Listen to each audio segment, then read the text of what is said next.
పరిశుద్ధాత్మ దేవుడు నీలో ఎలా కార్యం చేస్తారో చూద్దాం. ఇర్మియా గ్రంథం 31వ అధ్యాయం 33వ వచనం. ఈ దినములైన తరువాత నేను ఇశ్రాయేలు వారితోను యూదా వారితోను చేయబోవు నిబంధన ఇదే. వారి మనస్సులలో నా ధర్మ విధి ఉంచెదను, వారి హృదయము మీద దాని వ్రాసెదను.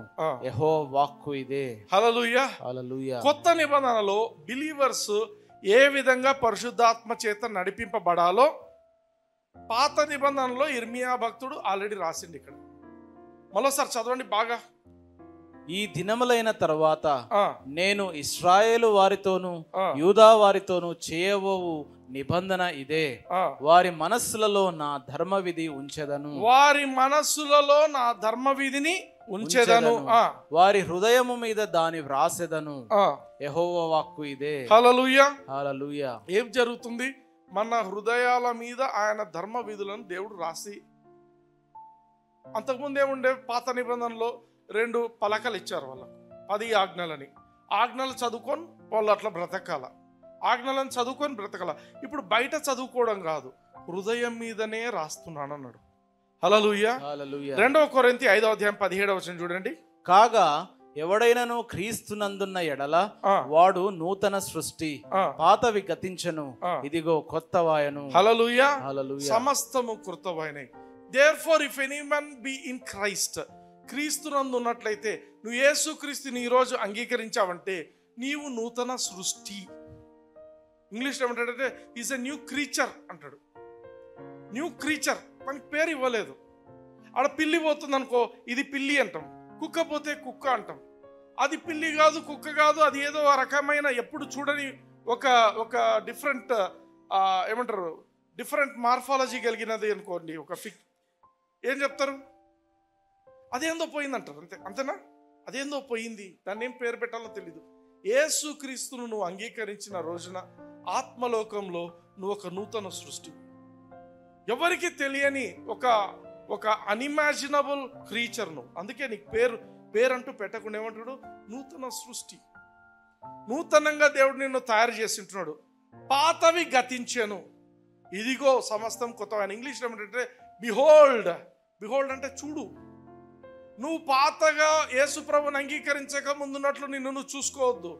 ఇప్పుడు నువ్వు ఒక నూతన సృష్టివి. You are supernatural being. నువ్వేం చేయాలి? ఇప్పుడు నిన్ను నువ్వు సూపర్ న్యాచురల్గా చూసుకో. యేసుక్రీస్తు వాక్యం ఏం చెప్తుందో నీ గురించి, దాని ప్రకారంగా నిన్ను నువ్వు చూసుకోవాలి. హల్లెలూయా. హల్లెలూయా. నా జీవితం ఇంతే, నా పరిస్థితి ఇంతే, నా ఆర్థిక పరిస్థితి ఇంతే, నా ఆత్మీయ పరిస్థితి ఇంతే. ఎప్పుడూ మాట్లాడద్దు, ఎప్పుడు ఆ నెగిటివ్ మాటలు మాట్లాడద్దు. దేవుని వాక్యం ఏం చెప్తుంది? నువ్వు ఒక నూతన సృష్టివి. దేవుని వాక్యం ఏం చెప్తుంది? నీవు దేవుని నీతివి. హల్లెలూయా. హల్లెలూయా. You are justified. హల్లెలూయా. హల్లెలూయా. తీతుకు రాసిన పత్రిక 3వ అధ్యాయం 5వ వచనం చూడండి. మనము నీతిని అనుసరించి చేసిన క్రియల మూలముగా కాక తన కనికరం చొప్పుననే పునర్జన్మ సంబంధమైన స్నానము ద్వారాను పరిశుద్ధాత్మ మనకు నూతన స్వభావము కలగజేయుట ద్వారాను. మనకు నూతన స్వభావం ఎక్కడి నుంచి వచ్చింది? పరిశుద్ధాత్మ. చదవండి, చెప్పండి. పరిశుద్ధాత్మ. అందరు చెప్పండి. పరిశుద్ధాత్మ మనకు నూతన స్వభావం కలుగజేస్తున్నాడు. నువ్వు యేసుక్రీస్తుని అంగీకరించక మునుపు నీ స్వభావం వేరేగా ఉంటుంది. నీకు దొంగతనం చేయాలనిపిస్తుంటుంది అనుకో. అప్పుడు కొందరు ఉంటారు దొంగలు, కొందరిని చూస్తా నేను. వాళ్ళు పోతూ చిన్నగా తీసి పెట్టేసుకుంటారు. క్లిప్టోమానియాక్స్ అంటాం వాళ్ళని. అంటే చిన్న పెన్సిల్ ఎరేజర్లు కూడా వదిలిపెట్టరు వాళ్ళు. పోతా తీసి పెట్టుకుంటారు. అది యేసుక్రీస్తును అంగీకరించక ముందు అట్లాంటివి ఉండొచ్చు. కానీ యేసుక్రీస్తును అంగీకరించిన తర్వాత నీ స్వభావము మార్చే వ్యక్తి ఎవరు? పరిశుద్ధాత్మ దేవుడు. హల్లెలూయా. అందరు నోట్ చేసుకోండి ఈ మాట. నీ జీవితంలో నీ స్వభావం మారలేదు అంటే పరిశుద్ధాత్మ దేవుణ్ణి నువ్వు అలౌ చేయటం లేదు అని అర్థం. పరిశుద్ధాత్మ దేవుని కార్యం చేయమని నువ్వు అలౌ చేసినట్లయితే నువ్వు ముందు స్థితిలాగా ఉండవు. హల్లెలూయా. ఇంతకు ముందు ఒక పెద్ద రౌడీ అయిండొచ్చు, కానీ నువ్వు పరిశుద్ధాత్మ దేవుడు నీ జీవితంలో కార్యం చేసినప్పుడు నువ్వు ఫుల్ కనికరంతో జీవిస్తుంటావు. ఎవరిని ఇబ్బంది పెట్టకూడదు, ఎవరితో గొడవ ఉండకూడదు అనే థింకింగ్ లో నువ్వు వెళ్తుంటావు. హల్లెలూయా. సో నీకు ఒక నూతన స్వభావాన్ని ఆయన ఇస్తాడు. 2 కొరింథీ 3వ అధ్యాయం 3వ వచనం చూద్దాం.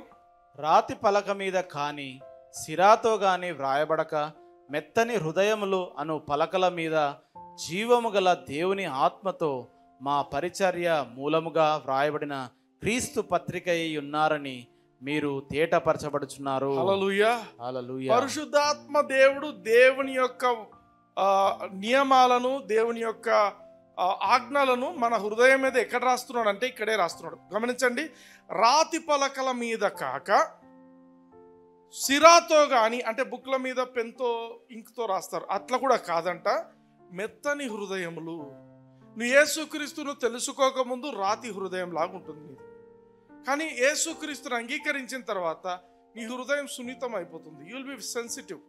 మెత్తని హృదయములు అను పలకల మీద జీవము గల దేవుని ఆత్మతో. ఆమేన్. నీ మీద దేవుడు ఆజ్ఞలు ఎలా రాస్తున్నాడు? జీవము గల దేవుని ఆత్మతో రాస్తున్నాడు. సిరాతో రాయటం లేదు, పలకల మీద కానీ అట్లా రాయటం లేదు. ఎవరితో రాస్తున్నాడు? పరిశుద్ధాత్మ దేవునితో నీ మెత్తటి హృదయం మీద ఆయన తన ఆజ్ఞలను రాస్తుంటున్నాడు. హల్లెలూయా. హల్లెలూయా. ఆమేన్. అందుకే వాక్యము చాలా ఇంపార్టెంట్. ఇక్కడ ఏమంటున్నాడు? మా పరిచర్య మూలంగా వ్రాయబడి. నువ్వు దేవుని వాక్యాన్ని వినడం చాలా ముఖ్యం. ఎస్పెషల్లీ సునీల్ అన్న వాక్యం వినడం చాలా ముఖ్యం. ఎప్పుడైతే నువ్వు ఈ వాక్యాన్ని వింటుంటావో నీ మెత్తటి హృదయం మీద పరిశుద్ధాత్మ దేవుడు రాస్తూ ఉంటాడు.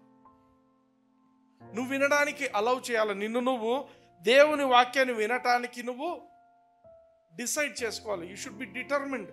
నా హృదయంలో దేవుని యొక్క స్వభావం కావాలి, నేను దేవునిలాగా మారాలి. చాలా మందికి ఉండే ఆలోచన ఏం తెలుసా? నాకు దేవుని స్వభావం వద్దు, కానీ దేవుని లాంటి పవర్స్ కావాలా. ఎవరు నన్ను అడుగుంటే పవర్ కావాలంటే కావాలా, మిరకల్స్ జరగాల కావాలి. స్వభావం వద్దు, స్వభావం వద్దు, కానీ పవర్ కావాలి. స్వభావము, దేవుని స్వభావం లేకుండా దేవుని కార్యాలు జరగవు నీ జీవితంలో. అర్థమవుతుందా? నువ్వు దయ్యపు స్వభావము, దేవుని కార్యాలంటే జరగవు. రెండు దేవునివే ఉండాలి. దేవుని స్వభావాన్ని బిల్డ్ చేసుకుంటూ ఉంటే పరిశుద్ధాత్మ దేవుడు తన శక్తిని విడుదల చేయడం మొదలు పెడతాడు. హల్లెలూయా. రోమీయులకు రాసిన పత్రిక 8:14 మరోసారి చూద్దాం. దేవుని ఆత్మ చేత ఎందరు నడిపింపబడుదురో వారందరూ దేవుని కుమారులై ఉందురు. హల్లెలూయా. హల్లెలూయా. ఇప్పుడు నడిపింపబడాలంటే ఎక్కడ చూడాలి మనము? నేను పరిశుద్ధాత్మ చేత నడిపింపబడాలా? ఆకాశం చూసి ప్రార్థన చేయాలా? ప్రభువా నువ్వు నడిపించు ప్రభువా. ఎక్కడ చేయాలా? నీ హృదయం మీద ఆయన తన నియమాలను రాసిస్తున్నాడు. హల్లెలూయా. పరిశుద్ధాత్మ దేవుడు ఎక్కడున్నాడు? నీ లోపల ఉంటున్నాడు. నువ్వు నడిపింపబడాలంటే ఎక్కడ చూడాలా? నీలోనే చూడాలా. హల్లెలూయా.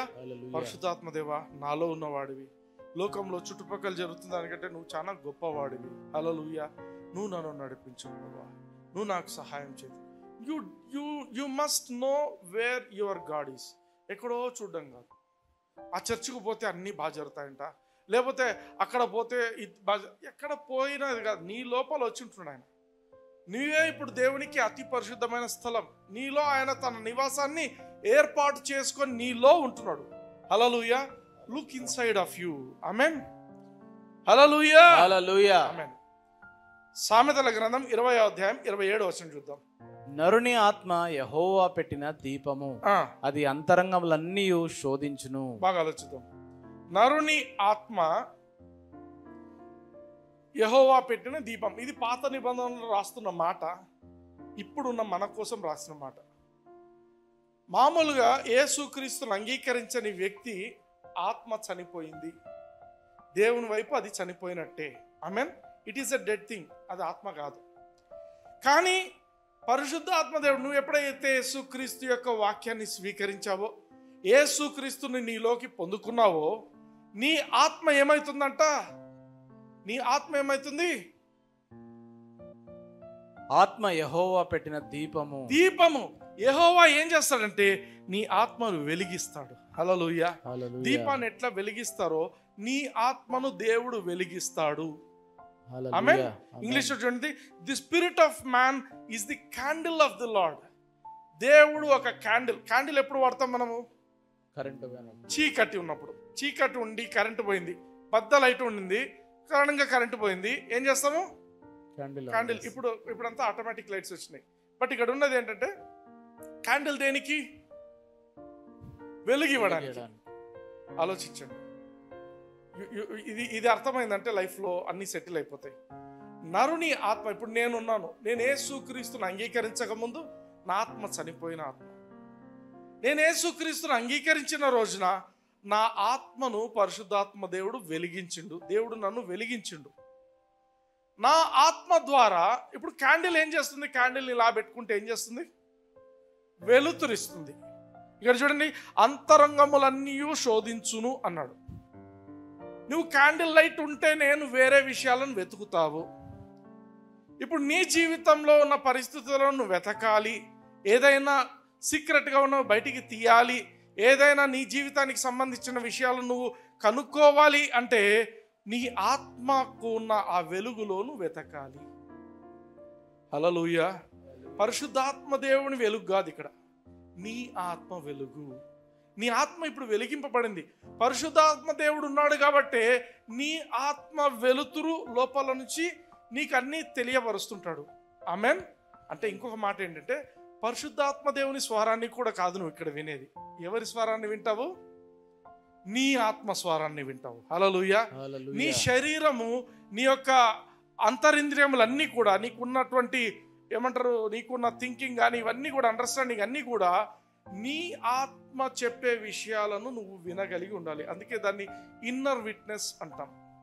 ఇన్నర్ విట్నెస్ అంటే నీ లోపల తెలుస్తుంది, నీకేమో తెలుస్తుంది. హల్లెలూయా. పరిశుద్ధాత్మ దేవుడే నీకు వెలిగించే విషయం మాత్రం ఆయన వెలిగిస్తాడు నీ ఆత్మను. కానీ నీవు కొత్త విషయాలను ఏమైనా తెలుసుకోవాలంటే మొట్టమొదట నీ ఆత్మ వైపు చూడాలి. నా లోపల పరిశుద్ధాత్మ దేవుడు వెలిగించిన ఈ క్యాండిల్ ఏ వైపు లైట్ చూపిస్తుందో ఆ వైపు మనము కదులుతూ ఉండాలి. హల్లెలూయా. హల్లెలూయా. Did you understand? అర్థమైందా? అర్థం కాలేదా? అర్థమైంది. అర్థమే అయిందా? ఓకే. ఒక సింపుల్ ఎగ్జాంపుల్ చెప్తాను. ఒక చోట మినిస్ట్రీకి అని వెళ్ళినప్పుడు ఒక బ్రదర్ సిన్సియర్గా వచ్చి ప్రేయర్ చేయండి బ్రదర్ నా కోసం అన్నాడు. నేను హోలీ స్పిరిట్ గురించి చెప్తున్నాను. ఆ బ్రదర్ ఎప్పుడైతే వచ్చి ప్రేయర్ చేయండి అంటే దేని గురించి? నేను ఒక చర్చ్కి రెగ్యులర్గా వెళ్ళేవాడిని, టైట్స్ పే చేస్తుండే, అంత సిన్సియర్గా ఉన్నాను. అయితే ఆ చర్చ్ పాస్టర్ నాకు మంచి ఫ్రెండ్, వాడితో కొంచెం గొడవ అయింది. గొడవను మళ్ళీ సర్దుకున్నాం, అంతా అయిపోయింది. కానీ నేను ఆ చర్చ్ వదిలేసినాను. ఆ రోజు నుంచి, గొడవ అయినప్పటి నుంచి వేరే చర్చికి వెళ్తున్నాను. ఇప్పుడు వెళ్తున్న ఈ చర్చ్లో చాలా డిస్టర్బెన్సెస్ ఉన్నాయి, అంత బాగా లేవు. నేను ఇప్పుడు ఎక్కడికి వెళ్ళాలో నాకు తెలియటం లేదు, కొంచెం ప్రార్థన చేయండి నా కోసము. సరే, నేను కొంచెం తల మీద చేయబెట్టి ప్రార్థన చేస్తుండగా హోలీ స్పిరిట్ లోపల నుంచి నాకు చెప్పిన మాట ఏంటంటే, ask him to look in to his spirit. ఆయన లోపల జవాబు ఉంది, ఆయనను కనుక్కోమని చెప్పు. నేను ప్రార్థన మధ్యలో ఆపేసి, బ్రదర్ నన్ను చూడండి, మీరు ప్రార్థన చేయమన్నారు, మీ లోపల జవాబు ఉందని పరిశుద్ధాత్మ దేవుడు చెప్తున్నాడు. మీకేమనిపిస్తుంది ఈ విషయంలో? మీకేమనిపిస్తుందో, ఏమనిపిస్తే అది చెప్పండి, చూద్దాము. నాకేమో లోపల ఆ మొదట నా ఫ్రెండ్ చర్చ్కి అక్కడికి పోతేనే బాగుంటుంది అనిపిస్తుంది. ఎగ్జాక్ట్లీ అదే నాతో కూడా దేవుడు చెప్తున్నాడు. హల్లెలూయా. సో ఆయనకు ఆ రోజు ఇట్ వాజ్ అన్ ఎక్స్పీరియన్స్. ఆయనకు తెలుసు లోపల చాలాసార్లు మనకు మంచి జరుగుతాయి, చెడు జరుగుతాయి జీవితంలో. అందరి జీవితాల్లో కొన్ని మంచి జరుగుతుంటాయి, కొన్ని చెడు జరుగుతుంటాయి. చెడు జరిగిన తర్వాత కొంతసేపటికి మనం అనే మాట, చాలా మంది అనే మాట ఏంటంటే, నాకు ముందే తెలిసింది ఇట్లా జరుగుతుందని. నీకు ఎక్కడ తెలుసు? ముందే ఎట్లా తెలుసు? ఎక్కడ తెలుసు? ఎక్కడ తెలుసు? నీ లోపల తెలుసు. మరి నువ్వు ఎందుకు వినలేదు? నువ్వు ఒకవేళ ఆ మాట వినింటే, లోపల నువ్వు ఆ మాట విని ఉంటే ఏం చేసిండేవాడివి? నీ జీవితంలో ఉండే కష్టాలన్నీ తీరిపోయినవి అప్పుడే. You understand what I'm telling? ప్రతి ఒక్కరి లోపల పరిశుద్ధాత్మ దేవుడు ఉన్నాడు. మన ఆత్మలను ఆయనను వెలిగించి ఉంటున్నాడు. నీ ఆత్మకు ఒక సూపర్ న్యాచురల్ పవర్ ఇచ్చిండు ఆయన. నీ ఆత్మ దేవుని యొక్క క్యాండిల్. దేవుడు, పరిశుద్ధాత్మ దేవుడు నిన్ను వెలిగించి ఆ నీ ఆత్మకు ఆయన శక్తిని ఇచ్చుంటున్నాడు. అంతకుముందు నీ ఆత్మ డెడ్, చచ్చిపోయినది. కానీ యేసుక్రీస్తుని అంగీకరించిన తర్వాత your spirit is an eternal being.